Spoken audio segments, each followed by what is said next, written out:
I'm Julie Alexandria.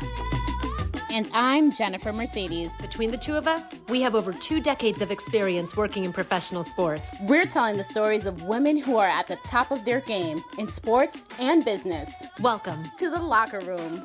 Hey everybody, welcome to a brand new episode of Locker Room Talk. I'm Julie Alexandria alongside Jennifer Mercedes, and our guest today, we are so excited to have her on. She is fresh off of a recording of Around the Horn on ESPN. She's there in studio. Sarah Spain, welcome. She's a host, she's a writer, she's a contributor for ESPN. She's an advocate for women's sports and a writer for ESPNW.com. TV, radio, the written word, she has done it all. She has her own podcast called That's What She Said, which is absolutely fabulous. I just listened to an episode today. It was stunning. Thank you so much for being here, and welcome to the Locker Room, Sarah Spain. How are you? I'm good. Thanks so much for having me. All right, we're going to kick this thing off with a quick fire round. Answer the first thing that comes to your mind when we throw these questions at you. First off, Chicago is known for its harsh winters. Play outside in the snow or stay inside and watch movies? Oh, definitely stay inside. Cozy fireplace. Would you rather team up with Wonder Woman or Captain Marvel? Well, as someone who has dressed for Wonder Woman twice for Halloween in my lifetime, I'm going Wonder Woman. Vacation in Mexico or DR, Dominican Republic? Ooh, I've never been to the Dominican Republic, so I'm going to say that. Definitely make a trip now that things are back to normal. You will enjoy it. But if you could share a meal with one famous woman, celebrity, or historical figure, who would it be? That's so mean. Gosh, I'm like so stuck in the moment, so my brain's like, Tina Fey, Amy Poehler. But I'm gonna go a little bit more highbrow than that if this is like a chance to really pick the brain. And I still believe I can make that happen without the magic of the show. So I'm gonna wait on that and make that happen myself. I'm gonna go with Ruth Bader Ginsburg, or maybe I should go even further back because it'd be like really fascinating since I'm allowed to time travel here and go to like Marie Curie or like Harriet Tubman or like someone who was just like a total badass way back then. I think I need to do that since I have the power of magic. I'm gonna go way back. Marie Curie. Marie Curie, we could have used her in 2020. Yeah, and Harriet Tubman, also in 2020. I mean, anytime, really. Yes, we can use that energy at any time. Absolutely. Okay, would you rather be a character in an action-packed thriller or a romantic comedy? Oh, how do I answer this one, PC? I'm married. I've been married for 5 years. But you're acting. 11. Well, I know. I'm like, well, so if it was romantic comedy, it would give me an excuse to like kiss a bunch of dudes, and I haven't kissed anyone but my husband for like 12 years. But on the other hand, I'm married, so I don't really need to like do that anymore. But I'm also getting old, and it might hurt to be in an action movie at this point. Bring me into shape for it and make me look really. I'm going action movie. Action movie. Now, both were invented in Chicago. Which one are you choosing, deep dish or the brownie? Deep dish pizza. Can't live without it. Only a couple times a year. Gotta have it though. All right, now let's get into this. Getting to know Sarah Spain. Look, you've been a constant voice on ESPN, covering multiple sports from all angles, including from the female perspective.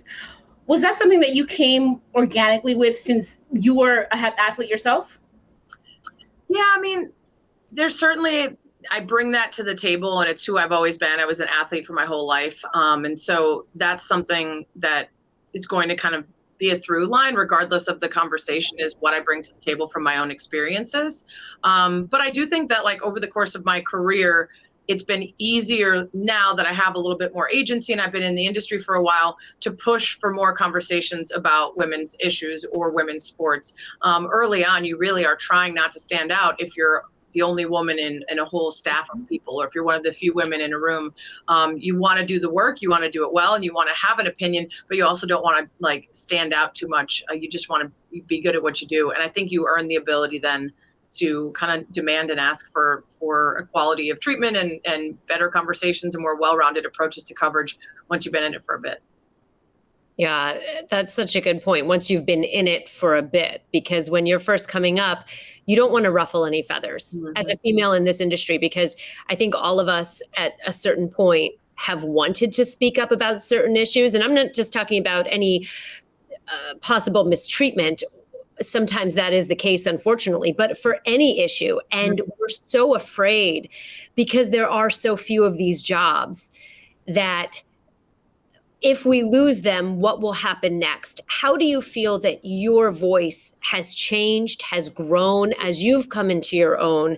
And when you hit that moment of security to feel safe, that you were in a safe place to voice those opinions and your truth? Yeah, I'll say I was never quiet. That's not surprising to anyone who knows me or follows me, but there are instances throughout high school, college, early in my career where I do remember standing up for things that I thought were wrong. Even my college track team, we were at one point going to be asked to change out of our practice attire into like school regulation sweats to go to the gym because the shared weight room, they considered us a distraction to the men's teams if we were working out in spandex or singlets or whatever. I'm like, I'm jumping into long jump pits full of sand. I'm not going to have two different outfits. It's on you if your players can't focus on the workout at hand. It's not on us. Started a petition, got it signed.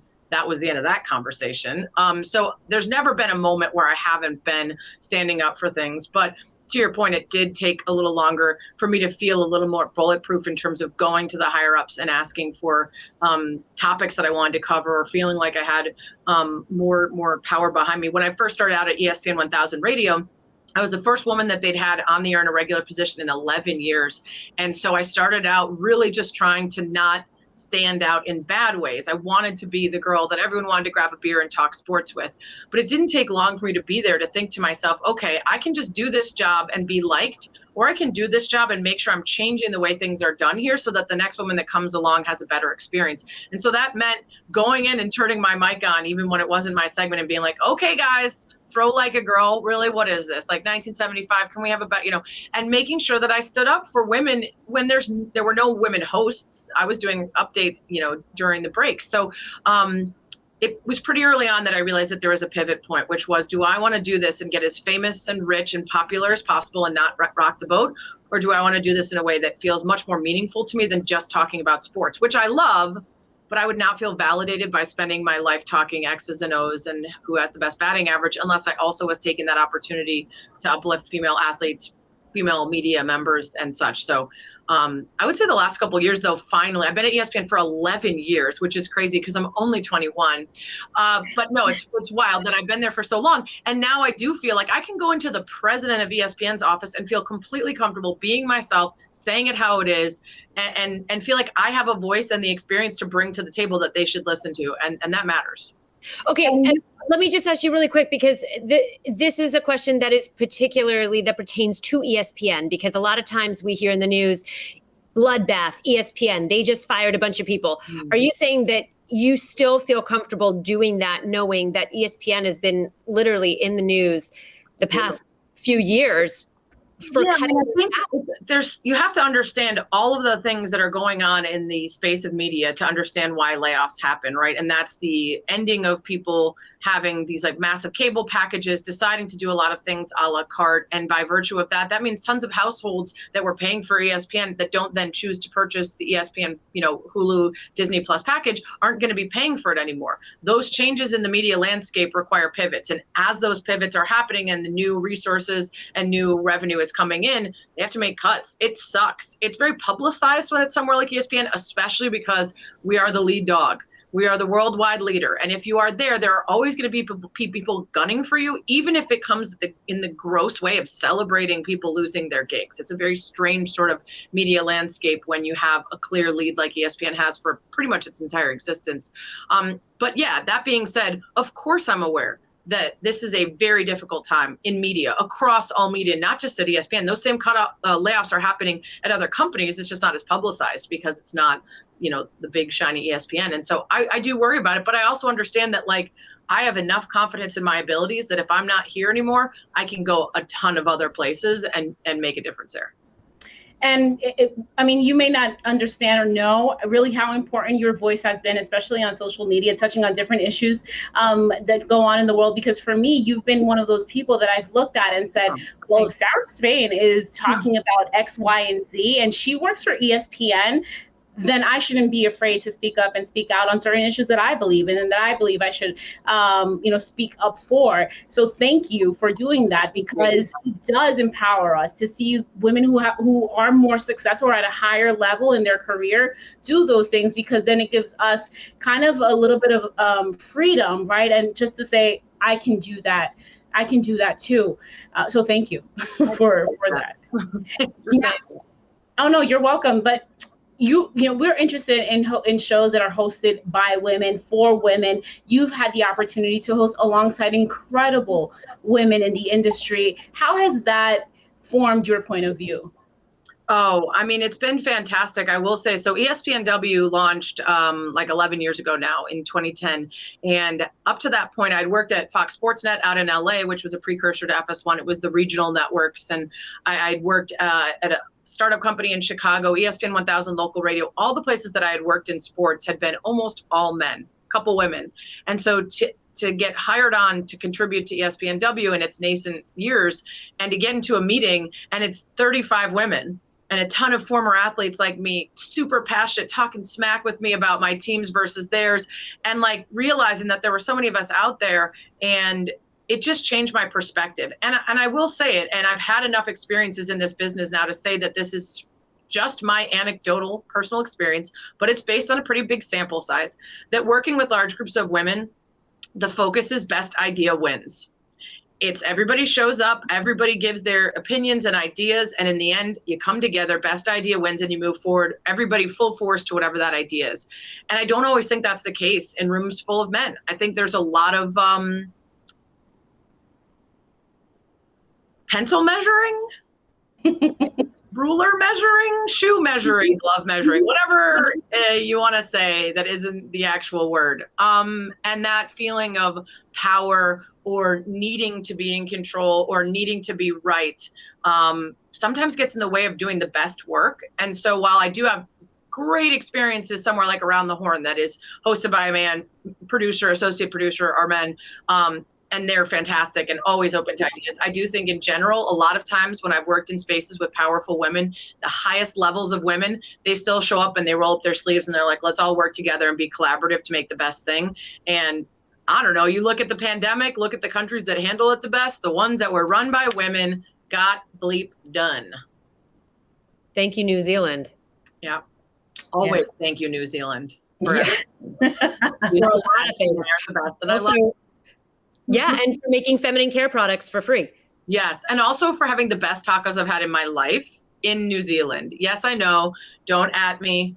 Everybody who's been to places that are known for that. There is a place called Taco Medic in New Zealand, and it will change your mind about everything in life. Bucket list. Yeah. Let's go. Let's go, Jen. Do you sometimes feel, and this was something and maybe just because I'm fresh off of listening to an episode on your podcast, That's What She Said. So many sports networks try their hand at having a women's show, a show hosted by women, for women, as you mentioned, with prior athletes or, women who are sports reporters or somehow involved in the sports industry. But there is a bit of a dichotomy because the network side will want to put forth this women's equality show, if you want to call it that. But then the leagues themselves, when it comes to victims coming forward, the leagues themselves are not there to support women. They're there to support the players, ex-players, perhaps someone in their front office. We've seen it in the NFL. We've seen it most recently in MLB with Mickey Callaway of the Angels, who got put on a probation, basically ineligible list for 2 years. But after the World Series in 2022, he can be hired by another team anywhere, in any capacity, no holds barred. Do you feel that there's just a little bit of, performance or theater, if you want to call it? I mean, it happens with all of these issues, right? That are so much more than a tweet or an interview or even this sort of, we have one woman in a power position, everyone look at her and ignore that there aren't any others, right? And that happens with social justice initiatives. That happens with issues relating to gender equality. That's why you need the deep dives, right? And that's why I love the companies. I think one's called Sleeping Giants or Sleeping Elephants. I got to remember the name of it, but they literally will go and share the names of companies that are advertising the shows that promote bigotry, misogyny, homophobia, while simultaneously posting a rainbow picture and being like, we love pride, right? Where are you actually putting your dollars? What are you doing behind the scenes? And that happened a lot, we saw in the post-George Floyd months, right? These companies making these statements. Okay, well, show us the receipts. Same goes for everything involving gender equality. If you're the NFL, one thing I'll say is Sam Rappaport, who is one of the heads of their diversity and equality department, has started the Women in Football Forum. It is a place where every single year, fully vetted women who are ready to be hired are brought together into a forum where they're interacting with CEOs, GMs, coaches, owners, and getting jobs right out of there. And that's how you can go from almost no women, or Jen Welter being this coaching intern a couple years ago, to now there being full-time coaches across the NFL, including 2 coaches for the Super Bowl winning Tampa Bay Buccaneers. It's those actual steps being taken. Here's the pipeline that we're creating, and here's the connections that we're making between qualified women and the people that are looking to hire, so that they don't have to go looking for them. If they're not going to, we'll give them and show them to you, and you'll see that there's quality talent in front of you. So much work still yet to be done in terms of the harassment side of things, because regardless of your company's stance on that, it doesn't necessarily mean that HR won't be in a position to try to protect the company instead of do right by the victim. And until we have more meaningful conversations about the larger, big picture ways that we treat that stuff based on a society built on victim blaming, the just world ideology. We don't want to live in a world where something bad happens to someone good. So we have to find a reason to blame that person for what happened to them. Otherwise, we have to worry about it happening to us, regardless of the choices we make. It's very complicated psychology, but until we address it, it explains why we attack people who have been victimized, right? So we have to understand that. We have to understand hero worship. We have to understand that we apply in society moral positivity to someone who is talented, when that has nothing to do with each other. You could be great at football and be a terrible person. We like to conflate the two because then we can create a nice, pretty picture of the person that we look up to. If we don't acknowledge all of these things, then we're going to keep coming into situations where we say, well, he didn't do it. He won a Super Bowl, right? Like none of that has anything to do with it. And so you're right. We do have to dive deeper into these places and see what they're actually doing behind the scenes, and not just what they're posting on social media or the shows that they're putting out there. And there's so much to this conversation, right? I mean, and just like Julie said, fresh off of listening to your podcast, That's What She Said, one of the topics that you touched on is the double-edged sword that women face in this industry specifically, of being either too pretty, too hot, and then not being taken seriously as a smart and intelligent woman and knowing what you're talking about. But then there's the other side. If you're not sexy enough, are you really going to get the job?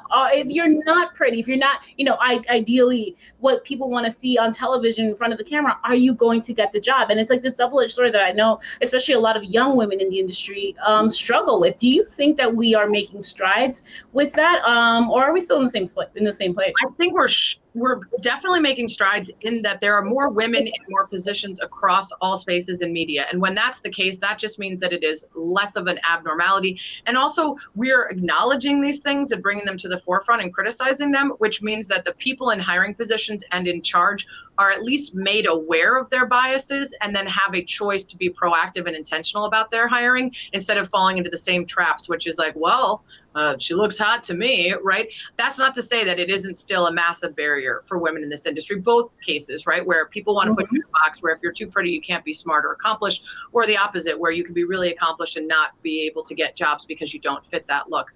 It's so frustrating. And you guys probably know this too. And it's especially frustrating to me at my age and my generation, because when I came up, the only reason I got my foot in the door and got a look was because I had done a job for a fantasy football show that was just online with tons of cleavage. And they told me, we need you to wear this. We need you to wear the push-up bra and the double up and the boobs and the cut the low, all of this stuff. And I'm like, okay, well, this is in a $2 million studio with these fancy producers, and it's my first on-camera gig that I'm being offered. I guess this is what you do, right? And I'm looking across the industry and seeing all these gorgeous women who are all dolled up. And I'm thinking, okay, I guess this is how you break into the industry, right? And now there's a lot more models out there for girls to look up to and to say, this is a path I can take. But at the time, I'm telling you, it was wild, wild west of sports blogs. It was wags every second. Every other post was girls in bikinis and hot this. And it was like, this is sports culture, right? So for me to use my Ivy League brain and my Second City improv comedy background to get where I want to go, I guess first I got to do this, which is so not me. If anybody knows me, I'm deeply uncomfortable trying to be sexy. I actually really suck at it. I look like I'm kind of going to murder you if I try to do sexy face. I'm not even embarrassing. And so that was not a fit for me. But if you look around at a landscape and that's all you see, you're like, okay, this is what you do. And then 11 years later, people are like, look at this picture of you. Well, yeah, you're not a feminist. And I'm like, damned if you do, damned if you don't. I wouldn't be here if not for that. And that's BS. Mm-hmm. But I'm not in charge. Hate the game, not the player. Yeah, absolutely. And it is such a game. And it's a game that we as women did not write the rules to. And we don't have access to the cheat codes. Yeah. So my last question here for you, Sarah, is how do women win? How do women win at this game? Mm-hmm. How do women win in this career, in an industry that is sports, whether it be on camera, whether it be in a front office, whether it be as a coach or a manager? How do we win? Because so often we are put in this very difficult situation where it's an either or it's or. It's very a binary situation. I wish I had the answer to that. In fact, I was on this women's advisory board for a major company yesterday talking about this very thing. And Abby Wambach was there too. And we both had breakout groups and came back and realized we said a lot of the same things. And I was like, I think we read the same book, girl. Because her wife, Glennon Doyle, wrote this book, Untamed. And there are these moments where I've read something or listened to someone, Megan Rapinoe, doing what she's doing as a woman and as an athlete.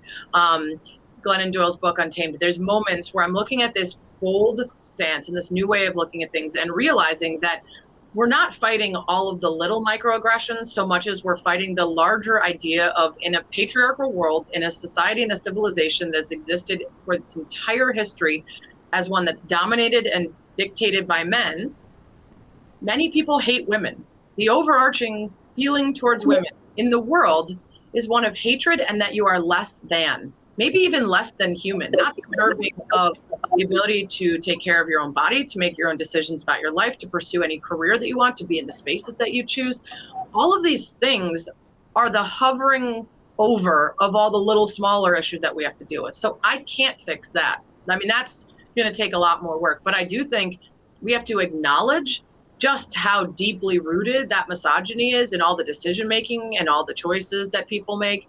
And then we have to root it out, point to it, shine a light on it, and start to follow the kind of examples being set by the people who are not playing by the rules. Abby's a perfect one. She talked about in her book, Wolfpack, if you won't give me a seat at the table, screw me pulling up a chair. I'm building a new table. Now, easier said than done, but if you look at the NWSL and Angel City, this new ownership group for this expansion soccer team in the National Women's Soccer League, it's Natalie Portman going to a Time's Up meeting, seeing Abby speak about how she was on the stage with Kobe Bryant and Peyton Manning. They all retired at the same time. They all got honored at the ESPYs, and she was so proud to be alongside them until she walked off the stage and thought to herself, oh no, I have to start a whole new career now. Like, these two guys that are the best at what they did, they're set for life, and so are their kids, and so are their kids' kids. I was the best at what I did. I spent all the same time and effort and money and sweat and tears. And now I got to start all over simply because I'm a woman. And she told that story. Natalie Portman hears it. She's like, I'm mad. This reminds me of Hollywood. It's the same. Let's do something. They start talking. Now it's Jennifer Garner, Ava Longoria, Uzo Adobo, Serena Williams, Alexis Ohani, and Julie Foudy, Mia Hamm, Abby Wambach, Glennon Doyle. They're all coming together, and they're like, how do we change the face of sports? We become owners. We start from the top. And now that's trickling out to other people following their lead. So we got to follow the ladies that are thinking outside the box, not playing by the rules, because if we don't change the rules, we're just going to do this every time. Every generation is going to become woke right around my age and be like, well, we should have been pushing back a lot more before this. And now it's not too late, but I only have so much time left to try to tell the young people, don't listen to them, like fix it, do this like differently. And it's exhausting to just do that. It's the same as our conversations about racism in this country. You can't start over with every single generation. And so you got to follow those leaders that are really pushing the envelope. So. Amazing. Applause. We're going to end it on that, but thank you so much, Sarah. That was, I mean, we could talk to you forever, honestly. You are like our best friend in our head kind of thing. Oh, me too.